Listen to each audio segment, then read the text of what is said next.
Assalamualaikum warahmatullahi wabarakatuh. Alhamdulillahirabbil alamin. Wassalatu wassalamu ala asyrofil anbiya'i wal mursalin Sayyidina Muhammad wa ala alihi washabihi jama'in ma ba'du. Ilahi anta maksudi wa ridhaka madubiyatini mahabbataka wa maribataka. Rabbi shrah li sadri wa yassir li amri wahlul 'uqdatam min lisani. Hewan dan ahwat yang hadir dalam majelis yang berbahagia ini, alhamdulillah Allah masih memberi peluang, kesempatan, waktu yang tidak kita sia-siakan. Hari ini kita bisa hadir dalam rangka menakib Sultan Aulia Syekh Muhyiddin Abdul Qadir Jalani Qaddasallahu. Mudah-mudahan pertemuan ini dirahmati oleh Allah Subhanahu wa ta'ala. Para ikhwan dan akhwat yang dimuliai Allah,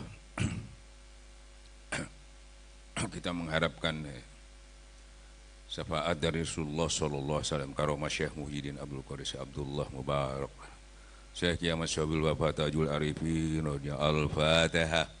Bismillahirrahmanirrahim. Iwan dan akhwat, kita melihat kondisi situasi zaman akhir-akhir ini, alhamdulillah fitnah di mana-mana.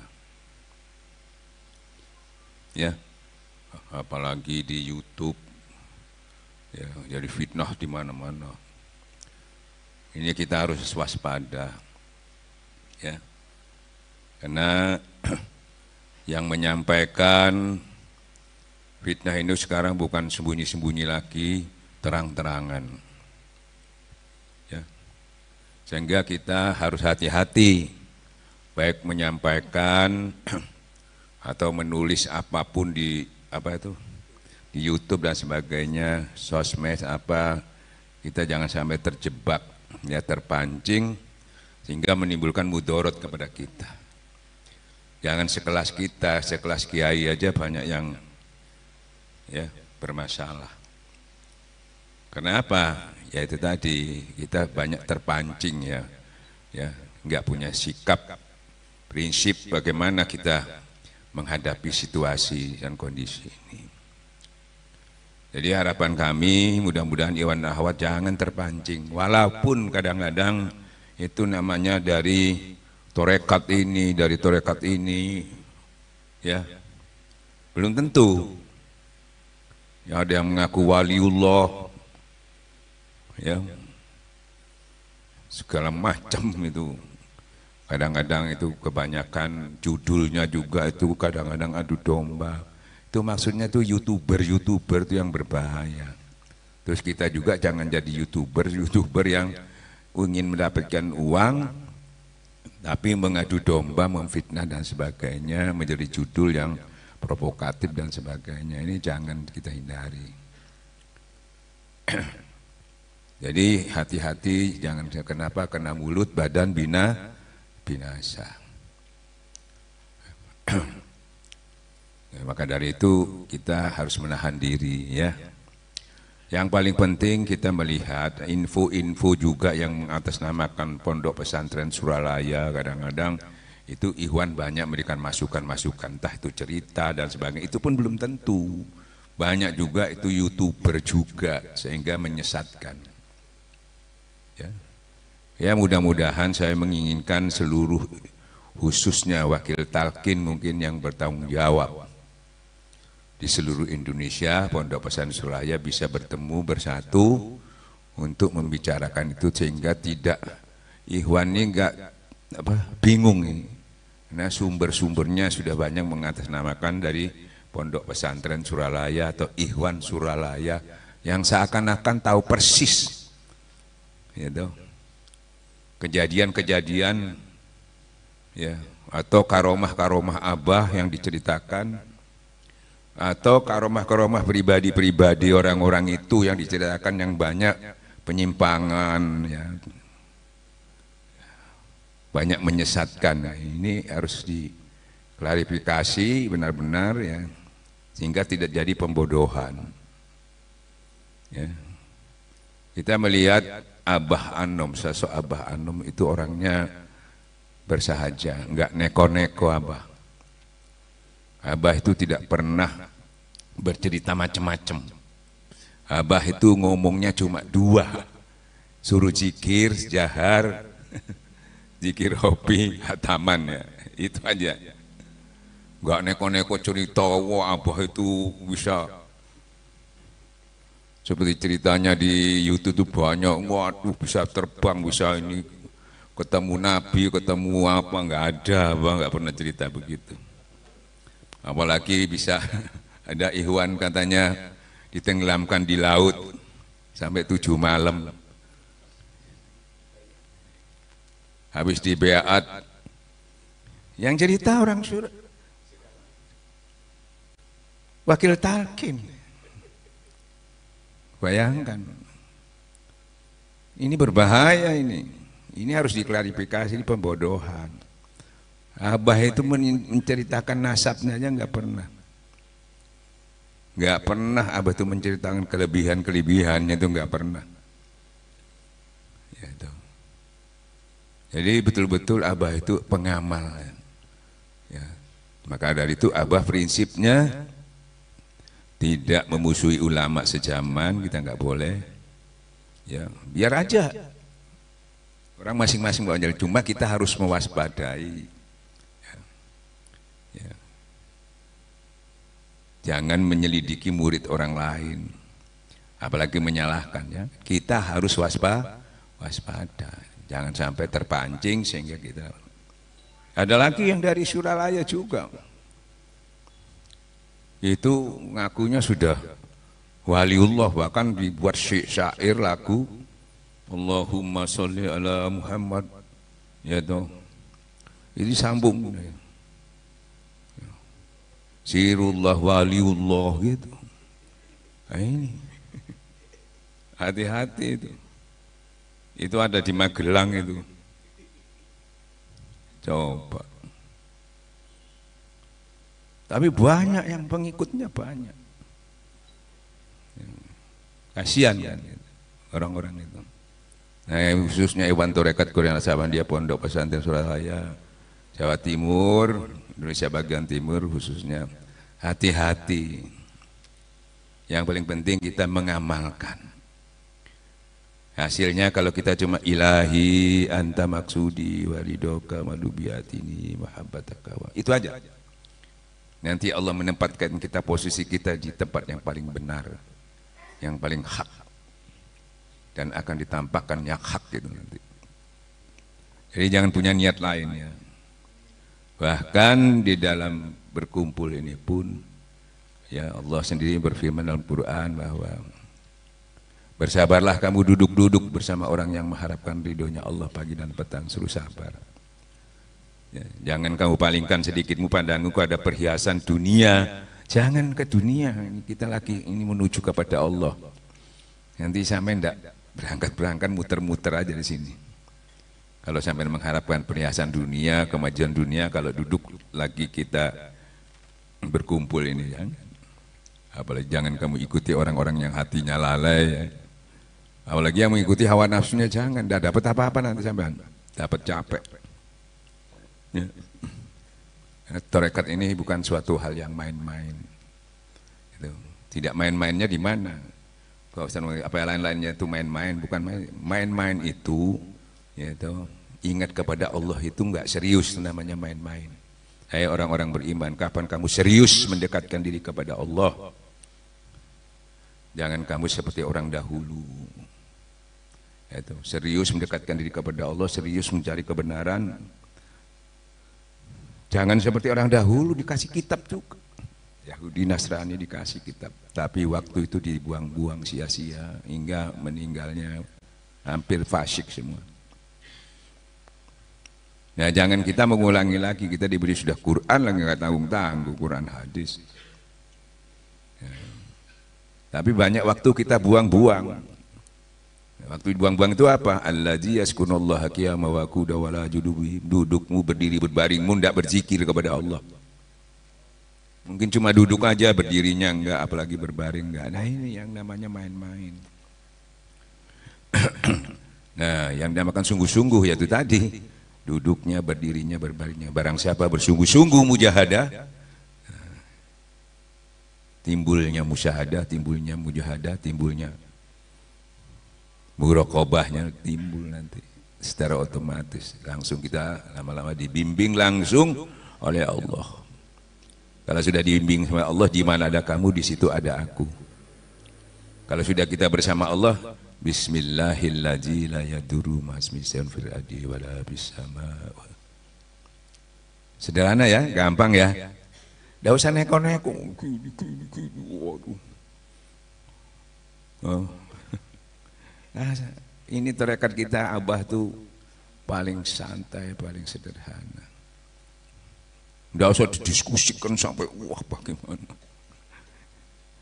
Diskusi itu maksudnya untuk kita meyakinkan apa yang kita amalkan ini benar.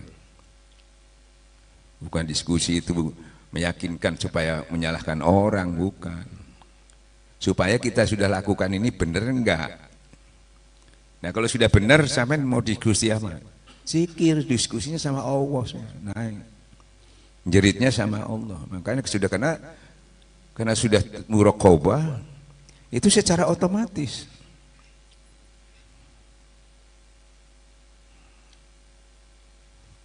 Secara otomatis kita mendapatkan bimbingan langsung dari Allah. Itu yang dikatakan iyyaka na'budu wa iyyaka nasta'in. Full Allah.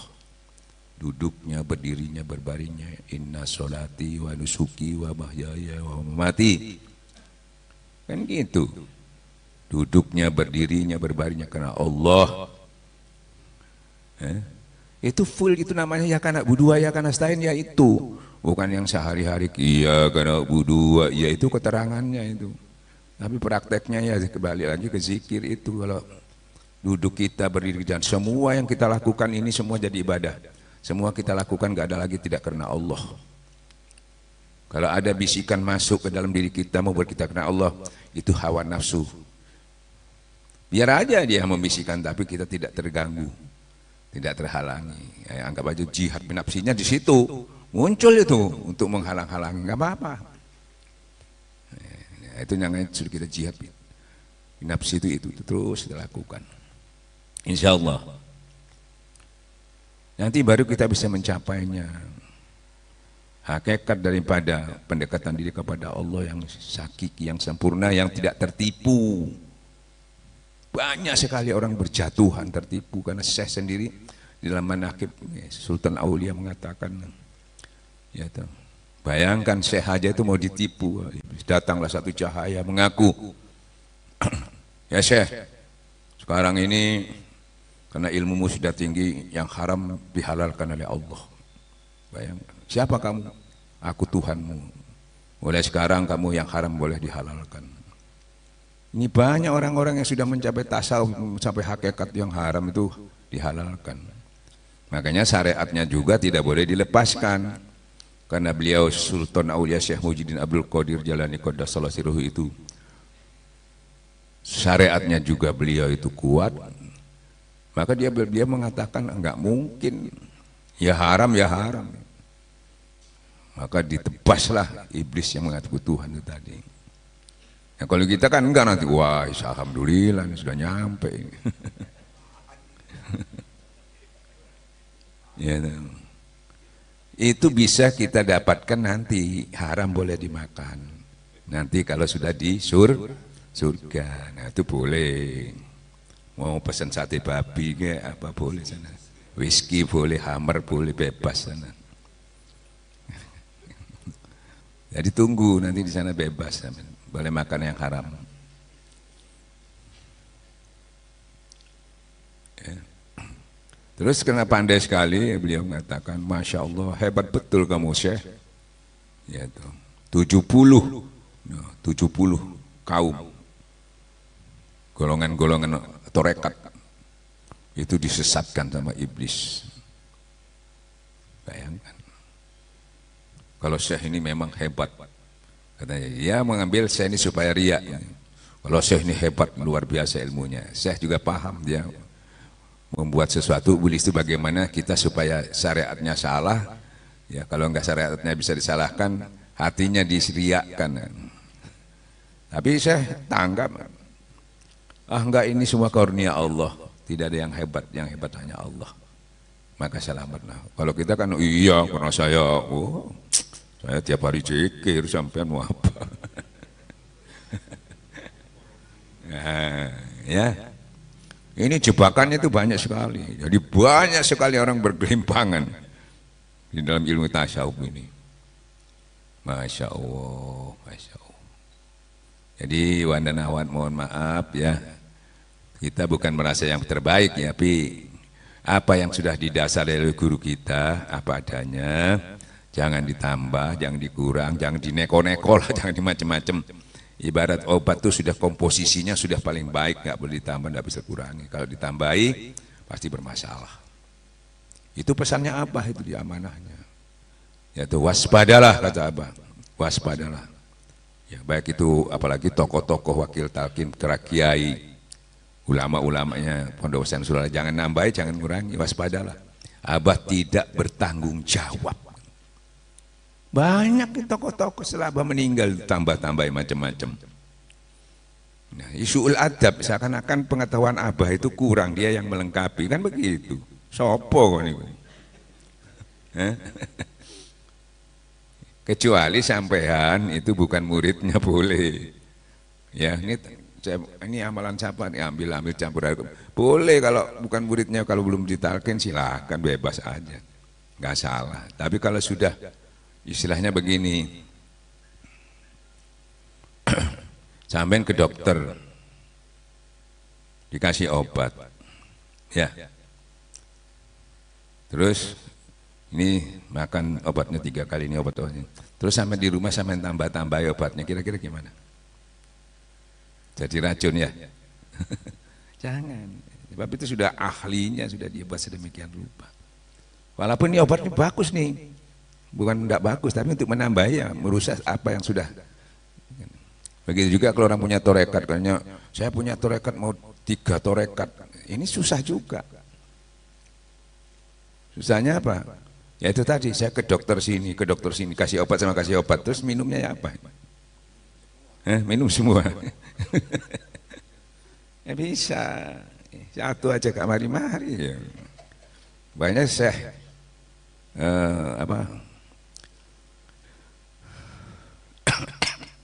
saya sambas itu sebetulnya torekat kita ini koordinasi 7 torekat disatukan sebetulnya. Maksudnya supaya orang enggak torekatnya banyak-banyak jadikan satu, ya, cuma 2 kan ini Qadiriyah Naqsabandiyah. Karena dulu itu orang torekat 5, 6. Ya mungkin kalau yang kiai mubuni ya bisa, tapi orang-orang awam nanti mau mengikuti repot urusannya. Maka beliau dibuat 2, itu dijadikan 1. Alhamdulillah yang kita amalkan. Ya, jadi minta jangan neko-neko. Ya, jangan mengharapkan macam-macam. Di dalam zikir cuma ilahi anta maksudi waridoka madubiatini mahabbataka wa cuma itu. La ilaha illallah, la ilaha illallah. Nanti hati kita ini bisa sejuk, mantap. Terus kita mohon kepada ya Allah, pimpinlah aku ya Allah, pimpinlah istri anak-anakku ya Allah. Aku tidak mengetahui di depan apa yang di belakang, aku pasrah kepadamu ya Allah. Masukkan aku dalam yang benar ya Allah, keluarkan aku jalan yang benar ya Allah. Berilah di sisimu ya Allah kekuasaan dapat menolong. Jangan engkau bebani aku ya Allah, beban yang aku tidak kuat memikulnya, menerimanya ya Allah. Jangan aku dihukum ya Allah. Jangan aku dihukum ya Allah kalau aku tersalah atau lupa ya Allah. Jangan engkau sesatkan aku setelah engkau beri petunjuk. Ya Allah la haula wala quwwata. Kita ngomong dalam kehidupan kesulitan apa saja. Kalau kita sudah bersama Allah, tidak ada doa yang tidak dikabulkan. Ud'uni astajib lakum. Ya.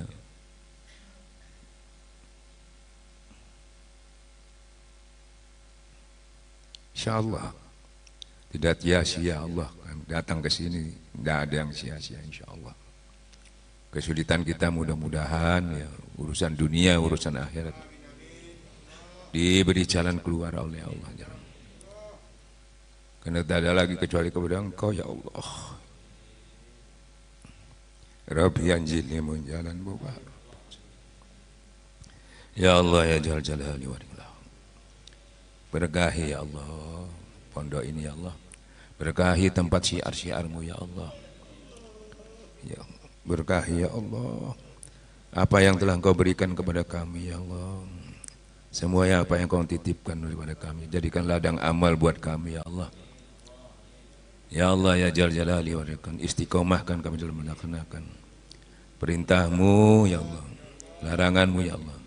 Tidak ada artinya semuanya itu ya Allah kalau Engkau tidak memberikan kekuatan kemampuan kita untuk mencintai-Mu, tidak diberikan untuk bisa melaksanakan perintah dan larangan-Mu ya Allah. Semuanya tidak punya arti ya Allah. Ya Allah ya, hanya kepada Engkau ya Allah.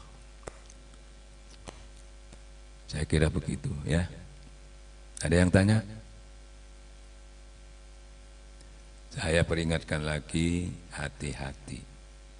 Jadi kalau ada yang sampai tidak paham, tidak apa, langsung bisa dibicarakan sama ustadznya.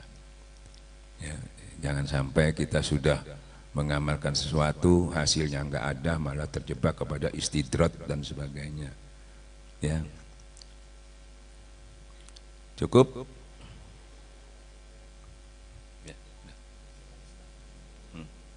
Enggak, barangkali ada yang tanya. Ibu-ibu ada yang tanya, Bu? Ya, kalau enggak ada ya kita tutup ya.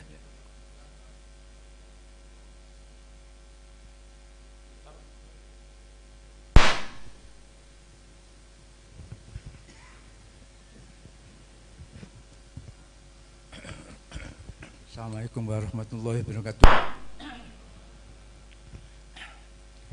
Bolehkah saya mengajari anak saya atau cucu saya zikir seperti yang diterapkan seperti ini? Minta izin. Saya kira karena kode etiknya itu di dalam Al-Quran, fas'alu ahla zikir in kuntum la ta'lamun. Jadi tanyakanlah kepada ahli zikir kalau kamu tidak mengetahui. Jadi kalau kita bukan ahli zikir, bukan guru mursyid, tidak boleh. Ya. Nah di sini khusus zikir ini sebetulnya ada perintah harus ada gurunya.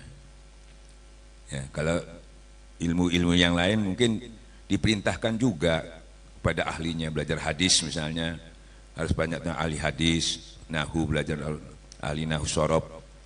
Itu semuanya harus kepada ahlinya. Cuma itu kias mengambil dalil itu. Aslinya itu ahli zikir itu orang yang dekat kepada Tuhan. Kalau orang yang dekat kepada Tuhan itu segala-galanya, gitu. Sebab begini, ya, kenapa harus kepada ahlinya? Karena ini masalah ruhani, tidak sekedar diajar. Ya sampean ditakil itu tidak diajarkan, tidak. Jiwanya sampean ini sama guru kita dibawa usul kepada Allah. Nah ini sampean tidak bisa itu.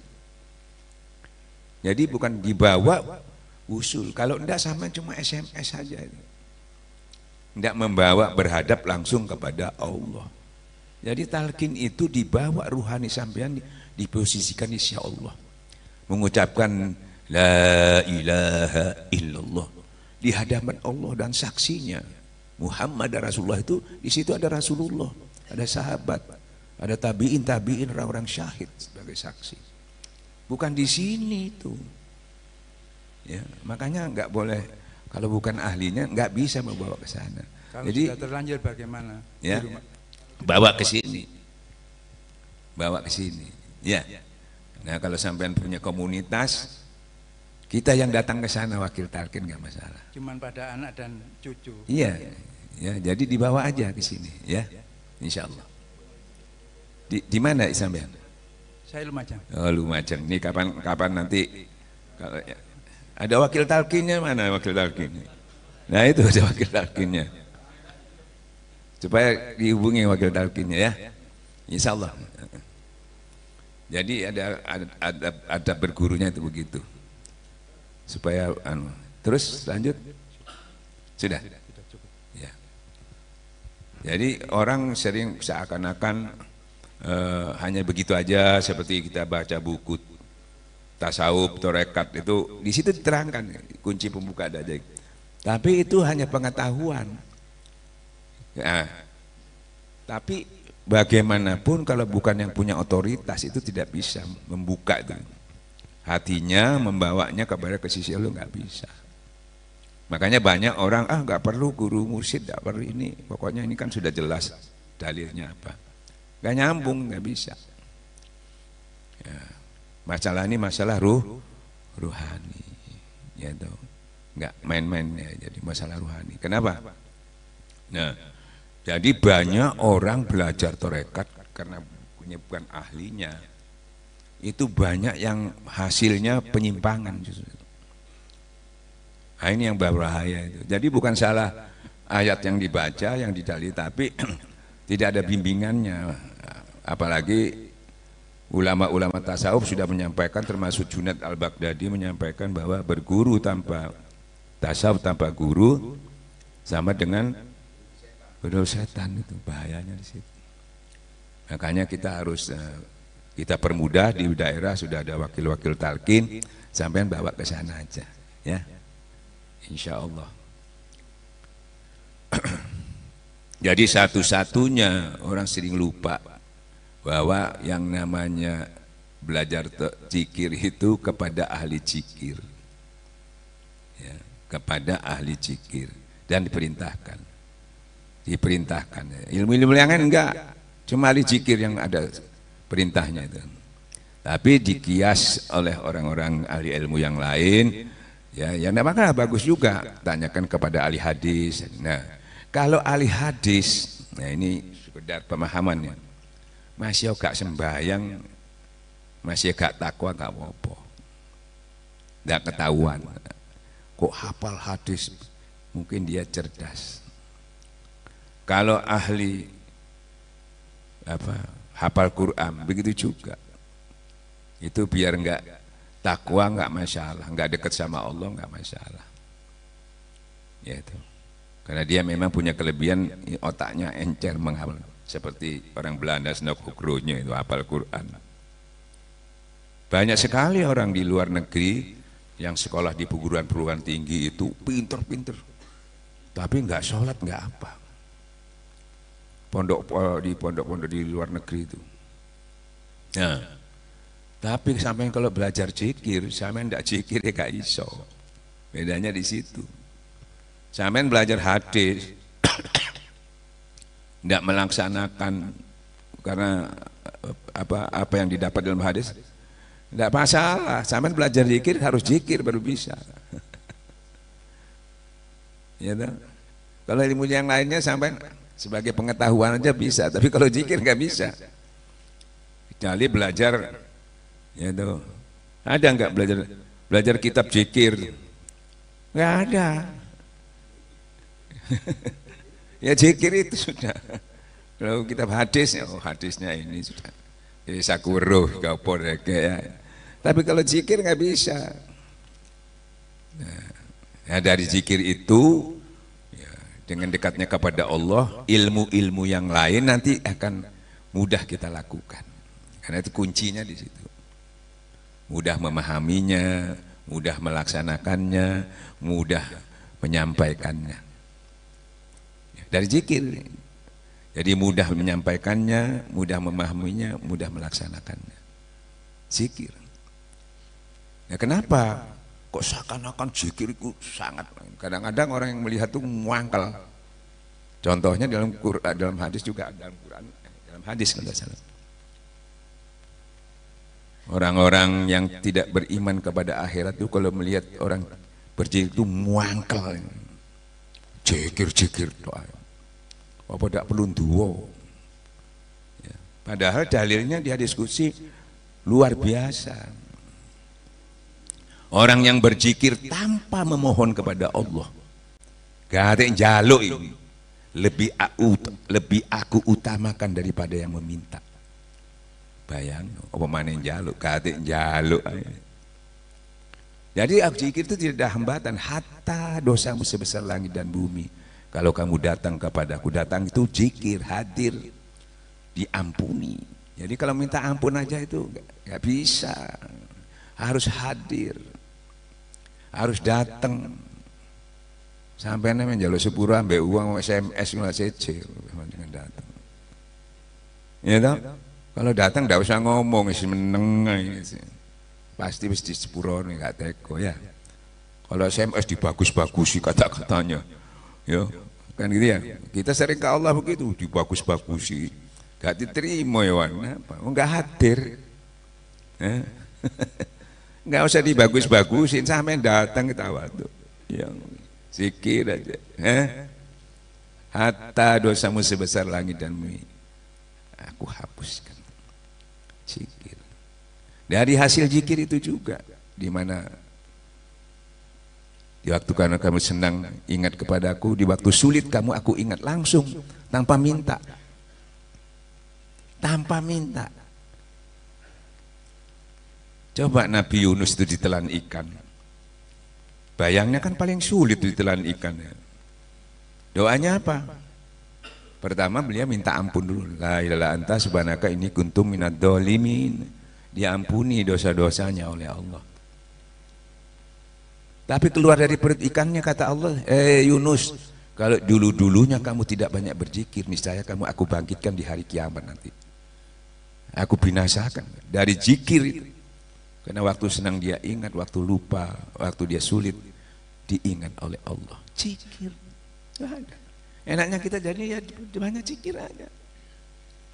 Kok nggak duo? Ya aku gak apal duo. Ya kan harus duo. Ya, justru itu kita punya tahlilnya, masih gak duo. Allah tadi menyampaikan aku lebih mengutamakan orang yang berzikir daripada yang meminta. Bukan berarti kita nggak perlu minta, apalagi minta. Gak jalo adike, ya benar jalo. Kan begitu. Jangan kemana-mana lagi. Ya, terus, nah zikir ini kadang-kadangnya kita kalau nggak ditorekatkan ya nggak bisa semaksimal mungkin, nggak bisa duduk berdiri berbaring tuh nggak bisa. Nah kita sudah punya. Terus apalagi kita mau meninggal dunia, masih nggak ada sing nunggoni nggak masalah. Nah dalilnya harta dan anak pinakmu sedikit pun tidak bisa menolong kamu, gak ada gunane. Kelumpuk no anakmu kabeh apa iki duakno bapakmu gak iso. Ya. Kecuali anak-anak yang soleh, saiki arek akeh sing salah duduk soleh. Jangan harap-harap, memang kita mengharap lebih baik kita sendiri yang soleh duluan daripada genteni anak yang soleh gak soleh-soleh. Kita aja yang soleh duluan. Ya itu cuma zikir toh. Bayangkan zikir ini, hatta kamu pencuri penjina sekalipun. Kurang apa? Luar biasanya zikir. Jannah. Maukah aku tunjuki kamu sesuatu yang luar biasa kata Allah di sisi Allah, lebih daripada kamu membelanjakan emas dan perak. Ya, bayang sampean nggak tahu sedekah emas dan perak, tapi dengan zikir itu podo sampean yaitu sedekah membelanjakan emas dan perak, bahkan lebih daripada sampean hasilnya di medan perang sampean membunuh dan terbunuh.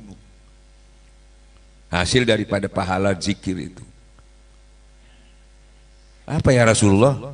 Zikrullah. Banyak sekali orang-orang yang kumpul-kumpul begini berzikir, malaikat semua itu disuruh Allah datang kamu ke majelis itu. Maka teman-teman malaikat berjuta-juta memanggil semua di atas kita ini semua. Ya apa? Bukan datang semua corona loh, ngapura. Kau no dalil ngono iku. Kumpul-kumpul orang zikir nanti corona datang, gak ono daliliku dalilik. Datang malaikat-malaikat. Urai.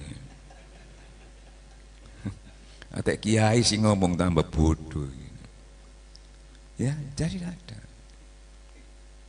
Ya ini. Yo. Tapi kalau sing loro sing lebih biasa. Dunia. Tapi dalilnya jangan sampai dirubah. Ya itu.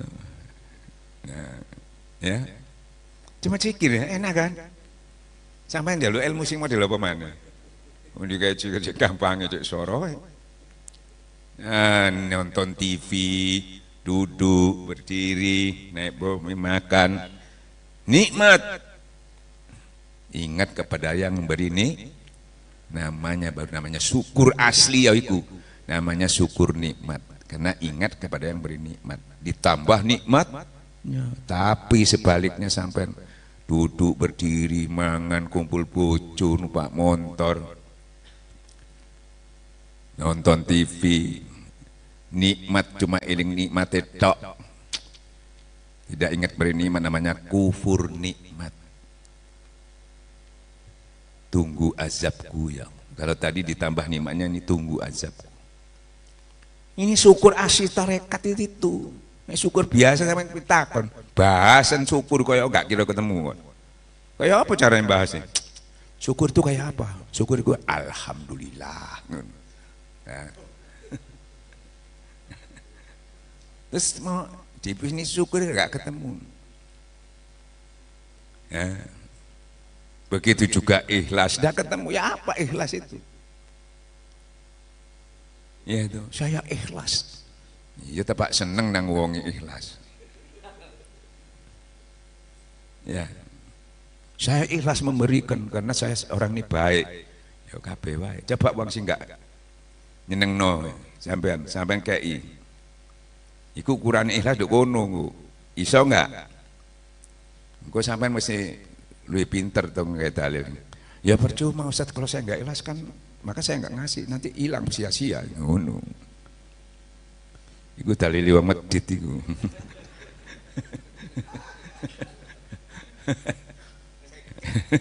Kan gitu ya. Padahal ikhlas itu kalau di tarekat ini ya itu taat. Bah sampean saya ikhlas. Karena kita ikhlas itu kan perasaan, bukan dalil, itu perasaan itu, nafsu. Jadi kalau diperintahkan keluarkan sebagian harta berikan kepada fakir miskin, misalnya orang yang memang membutuhkan, ketepaan kamu memberikan kepada orang yang minta tolong itu yang nggak seneng sama sampean, yang pernah menyakiti sama sampean. Jadi tidak boleh pakai perasaan, karena ini perintah kasihkan. Jadi taat. Itu ikhlas. Taatnya kenapa? Karena Allah. Kalau tadi ikhlasnya karena cocok, karena yang saya bantu itu orangnya baik. Ya. Kapan wong sing elek dadi apik wong gak tahu ditolong. Ya. Sekarang orang yang buruk-buruk ini nggak ditolong kapan jadi apik. Ya. Nah, makanya seorang-orang yang takwa ini tadi, orang kita ini menuju takwa itu, hal-hal yang kontroversial seakan-akan itu memang tidak boleh kita lari dari situ, malah kita wujudkan di dalam kehidupan sehari-hari. Apalagi kalau sudah kedudukannya ulama, ya, ulama itu pasti takwa. Nah, sesungguhnya orang yang takwa itu kuat menahan marah, kuat memaafkan, berbuat baik kepada yang dimaafkan, harus kuat. Tidak boleh saya seorang kiai, apalagi ulama, ya tuh, ada orang bersalah sama saya, tidak boleh saya tidak memaafkan. Belum minta maaf harus dia maafkan, apalagi sudah minta maaf. Karena dalilnya itu tadi. Kalau enggak kan enggak cocok sama dalilnya, karena orang takwa itu kuat menahan marah, ya toh, kuat memaafkan. Loh, kok enggak memaafkan? Ya kan enggak cocok. Berarti palsu iki ulama iki. Kan begitu. Jangan samakan minta maaf, belum minta maaf. Enggak boleh kiai kapok mukon. Enggak boleh. Kualat aku. Nggak boleh. Karena kiai itu membawa misi dakwah.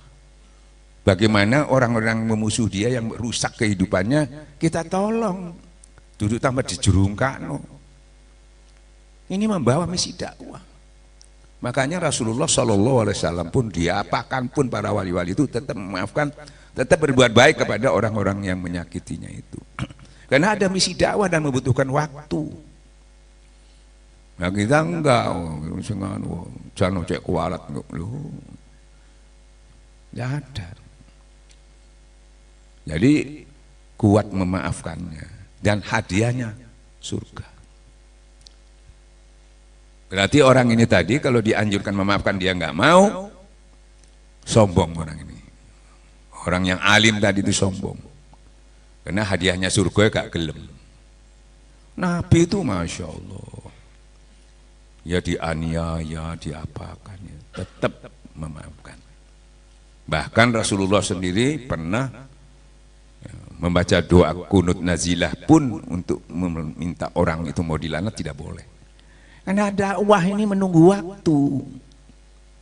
Bahkan Sayyidina Umar yang keras tadi sering memerangi Nabi, yang seharusnya dia mendoakan mudah-mudahan Umar dihancurkan. Enggak, ya Allah mudah-mudahan dia jadi golongan saya dan membela saya. Dicaluk wong-wong ngono.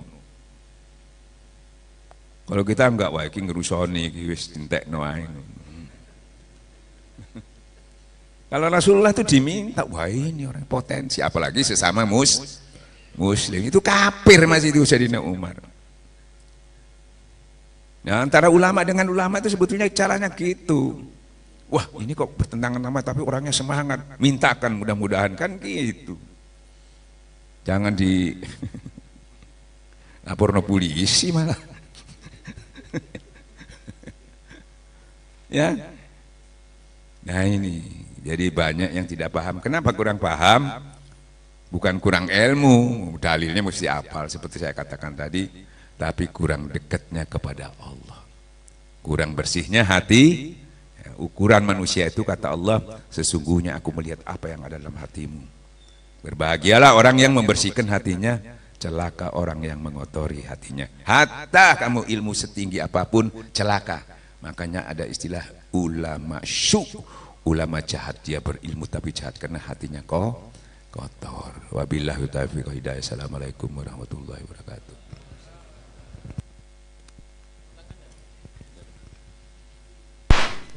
Bapak Ibu sekalian, disampaikan bahwa tidak ada musafah 2 kali nggih, yang sudah selesai salaman sekarang. Tolong nanti untuk itu lagi. yang salaman maskernya jangan lupa. Dipakai semua. Kalau nggak pakai saya tolak.